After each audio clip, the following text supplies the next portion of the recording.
Hello viewers, வணக்கம். இது AV receiver Tamil. இன்றைக்கி நம்ம வீடியோவில் என்ன பார்க்க போகிறோம்னா, ஏவி ரிசீவரோட ஹீட்டிங் இஷ்யூஸை எப்படி தவிர்க்கலாம் அப்படிங்கிறத பற்றி இந்த வீடியோவில் நம்ம பார்க்க போகிறோம். ஸோ நம்ம சேனல் நீங்கள் சப்ஸ்கிரைப் பண்ண மறந்துட்டிங்கன்னா நம்ம சேனலை சப்ஸ்கிரைப் பண்ணி வச்சுக்கோங்க. ஏவிஆர் ரிலேட்டடாக நிறைய யூஸ்ஃபுல் வீடியோஸ் நம்மளோட சேனலில் போட்டிருக்கிறோம். ஸோ எல்லாத்தையுமே பாருங்கள். அதோட மட்டும் இல்லாமல் ஏவிஆர் சேல்ஸ் அண்ட் சர்வீஸும் பண்ணுறோம். எந்த ஏவிஆர்னாலும் நீங்கள் தாராளமாக என்னை காண்டாக்ட் பண்ணிக்கோங்க. ஒரு பட்ஜெட் ப்ரைஸில் நல்ல ப்ரைஸில் உங்களுக்கு பெஸ்ட்டாகவே பண்ணி தரலாம். ஸோ ஏவிஆர் எல்லாருமே வாங்கியிருப்பீங்க. பட் அது அதிகமான ஹீட் வரும். இதுக்கு என்ன காரணம் அப்படின்னு பார்த்தீங்கன்னா, அதில் இன்பில்டாக இருக்கக்கூடிய ஆம்ப்ளிஃபையர் உள்ளே இருக்கும். அந்த ஆம்ப்ளிஃபையர்னால தான் அதிகமான ஹீட்டை ப்ரொடியூஸ் பண்ணும். ஸோ அந்த ஹீட்டுனால என்ன ஆகும் அப்படின்னு பார்த்தீங்கன்னா, ஆட்டோமேட்டிக்காக ஏவிஆர் ஆஃப் ஆகிடும்.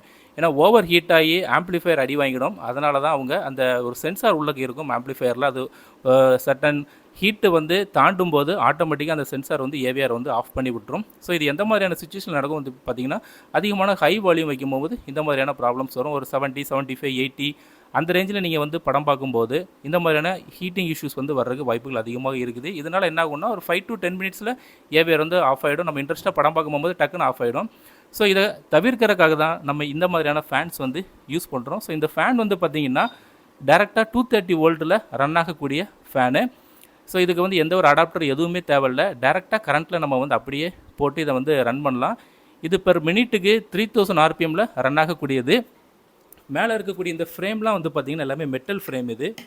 ஸோ தெரியுதுங்களா, இது எல்லாமே மெட்டல் ஃப்ரேமு. இதில் நான் இந்த மாதிரி புஷ் மாதிரி வச்சு ரெடி பண்ணியிருக்கிறேன். எதுக்காக இந்த மாதிரி புஷ் வச்சுருக்கேன் அப்படின்னு பார்த்தீங்கன்னா, ஏவிஆர் மேலே நம்ம இந்த மாதிரியான டைப்பில் தான் இப்படி வைக்க போகிறோம். ஸோ இந்த புஷ்ஷு தான் அந்த ஏவிஆரோட அந்த மேலே இருக்கும். ஸோ இதில் கொஞ்சம் நமக்கு ஹைட்டு கிடைக்கும். இந்த ஹைட்டு இருந்தால் தான் நமக்கு அடியிலிருந்து அந்த ஹீட்டை வெளியே தள்ளும். அதற்காக இந்த மாதிரி நான் ரெடி பண்ணியிருக்கிறேன். ஸோ இதில் 2 ஃபேனையுமே இதில் மெர்ஜ் பண்ணி ஒரு பவர் கார்டு போட்டு நம்ம இந்த மாதிரி ரெடி பண்ணியிருக்கோம். ஸோ இந்த ஃபேன் எப்படி ஒர்க் ஆகுது அப்படிங்கிறது இப்போ நான் உங்களுக்கு நான் போட்டு காட்டுறேன்.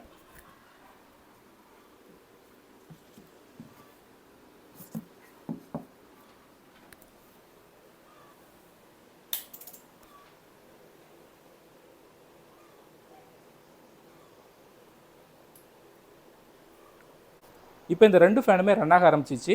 இந்த ஃபேனோட சக்கிங் பவர் எப்படி இருக்குது அப்படிங்கிறத இப்போ நான் காட்டுறேன் உங்களுக்கு. ஸோ கீழே இந்த பேப்பர் இருக்குது பார்த்தீங்களா, இந்த பேப்பரை இதை அழகாக சக் பண்ணோம். ஸோ பார்த்துக்கிட்டிங்களா எப்படி சக் பண்ணி இந்த பேப்பரை அப்படியே தூக்கிடுச்சு பாருங்கள்.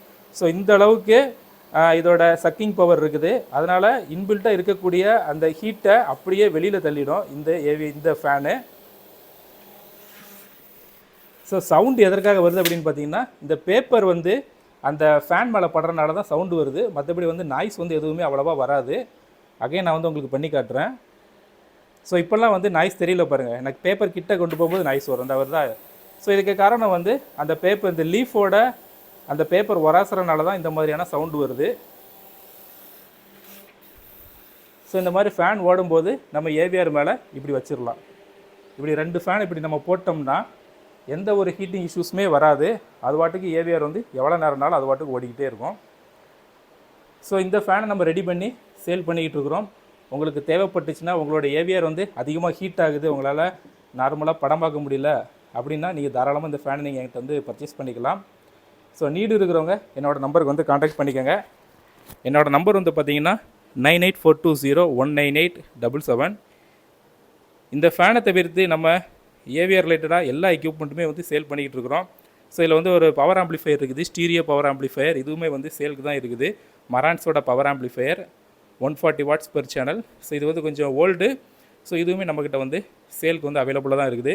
அது மாதிரி இந்த சப்வூஃபர் பார்த்திங்கன்னா கியோகோஸ்டிக் சப்வூஃபரு. ஸோ இந்த சப்வூஃபருமே நம்மக்கிட்ட சேலுக்கு தான் இருக்குது. இது கொஞ்சம் ஹையர் எண்ட் சப்வூஃபர். இதோட எம்ஆர்பி ப்ரைஸ் பார்த்திங்கன்னா 1,05,000 rupees வரும். ஸோ இதுவுமே நம்மக்கிட்ட சேலுக்கு தான் இருக்குது.